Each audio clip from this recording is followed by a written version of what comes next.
இனிமையா கல்யாணம் ஆகி செட்டில் ஆயிருச்சா? 2 பேரும் சேர்ந்து உழைச்சி உங்களுடைய சொந்த நிறுவனத்தை கட்டமையுங்கள், உருவாக்குங்க. தயவு செஞ்சு இன்னொருத்தருக்கு வேலை செய்யாதீங்க. கணவனும் மனைவியும் சேர்ந்து உழைங்க.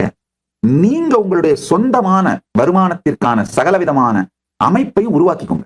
சில பேர் கேட்டிருக்கீங்க, நாம மத்தவங்களுக்கு வேலை கொடுத்தா அப்ப அவங்களுக்கு நாம அநீதி இழைக்கிற மாதிரி இல்லையா?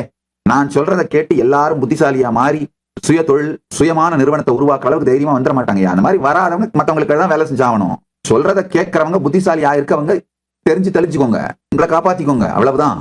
மற்றொருவருக்கு வேலை செய்யாம உங்க வாழ்க்கையை நீங்களே உழைச்சி நீங்களே கட்டமைச்சு உங்க பொருளாதாரத்தை நீங்க சம்பாதிக்கிற மாதிரி நிறுவனங்களை வாழ்க்கை அமைச்சுக்கிட்டீங்கன்னா அப்ப என்ன ஆகுனாங்கய்யா? ஐயா, நம்ம உயிர் முதிர்ச்சி அடை.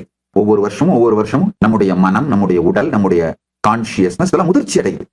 இது முதிர்ச்சி அடையும் போது ஏற்படுகின்ற பலனை நீங்களே அனுபவிக்கணுங்கய்யா. நீங்க யாருக்கு வேலை செய்றீங்களோ அவன் அனுபவிச்சுட்டு இருப்பான். இல்லைன்னா நீங்கள் அடையும் முதிர்ச்சியின் பலனை நீங்களே அனுபவிக்கணும்னா சுய தொழிலோடு இயங்குங்கள். இப்ப என்ன ஆகுன்னா, சொசைட்டில அடுத்து வர்ற லேட்டஸ்ட் ட்ரெண்ட் என்னங்கய்யா, ஆயிரக்கணக்கான சுய தொழில் செய்கிற ஃப்ரீலான்சர்ஸ் ஒன்னா சேர்ந்து ஒருத்தருக்கு ஒருத்தர் ஹெல்ப் பண்ணிக்கிற லார்ஜ் இண்டஸ்ட்ரீஸா மாறுவாங்க.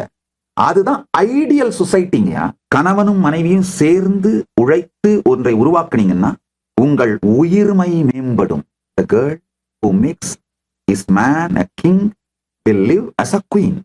The girl who keeps his man as a slave will live ever as a slave's wife. That's all.